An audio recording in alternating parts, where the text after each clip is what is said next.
ముత్యాలు సంపాదించాలంటే సముద్రం లోపలికి పోవాలి.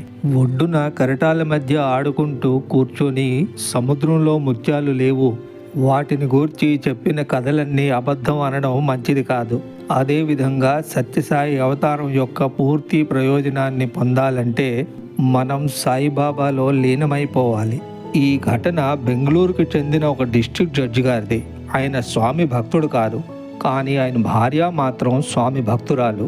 ఈయన భక్తుడు కాకపోయినా ఆవిడ పూజలకి భజనలకి ఎటువంటి అభ్యంతరం పెట్టేవాడు కాదు.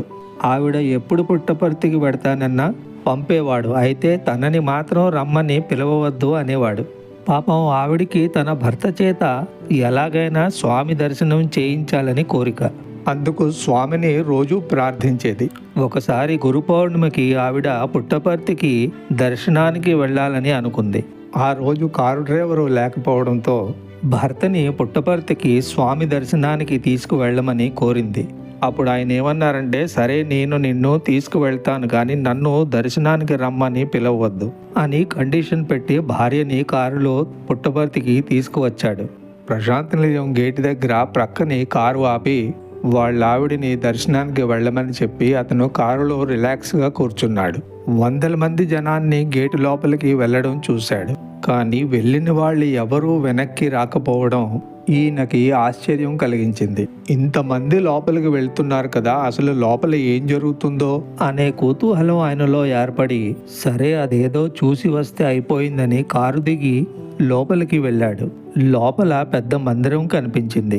ఆ మందిరానికి ఒకవైపు ఆడవాళ్లు, ఒకవైపు మగవాళ్ళు లైన్లలో నిశ్శబ్దంగా కూర్చోవడం చూసి ఈయనకు ఎంతో ఆశ్చర్యంగా వింతగా అనిపించింది. సరే కాసేపు మనం కూడా నుంచుని ఇంతమంది ఎదురు చూస్తున్న ఆ వింత మనిషిని చూస్తే ఏమవుతుందిలే అని మనసులో అనుకొని ఆయన కూడా లోపలికి వచ్చి ఒక ప్రక్కన నుంచుని ఉన్నాడు. ఒక 5 నిమిషాలలో స్వామి దర్శనం ఇవ్వడానికి బయటకు వచ్చారు.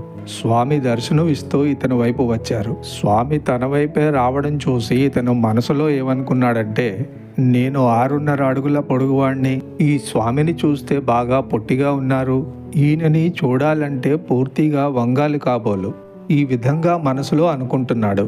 ఇంతలో స్వామి ఇతనికి దగ్గరగా వచ్చారు. దగ్గరగా వచ్చి ఇతని ముఖం వైపు చూసి స్వామి ఆయన 2 చేతులతో ఇతని భుజాలని తట్టుతూ నవ్వారు. ఇతను స్వామిని దగ్గరగా చూచేసరికి స్వామి అతని కంటే ఎంతో పొడవుగా ఉన్నట్లు అనిపించారు. అంతేకాదు స్వామి తన భుజాలపై చెయ్యి వేసేసరికి భుజాలు ఎవరో గట్టిగా నొక్కినట్లు అనిపించింది. తనకు తెలియకుండానే క్రిందకు వంగి స్వామి పాదాలపై పడ్డాడు. వెంటనే స్వామి పాదాలకు నమస్కారం చేసుకున్నాడు.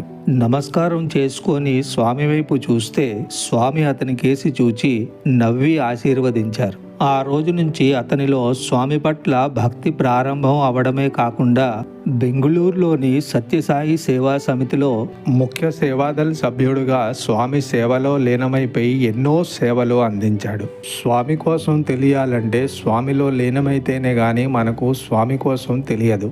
అదియే ఈ ఘటన మనకు తెలియపరుస్తుంది. జై సాయిరామ్.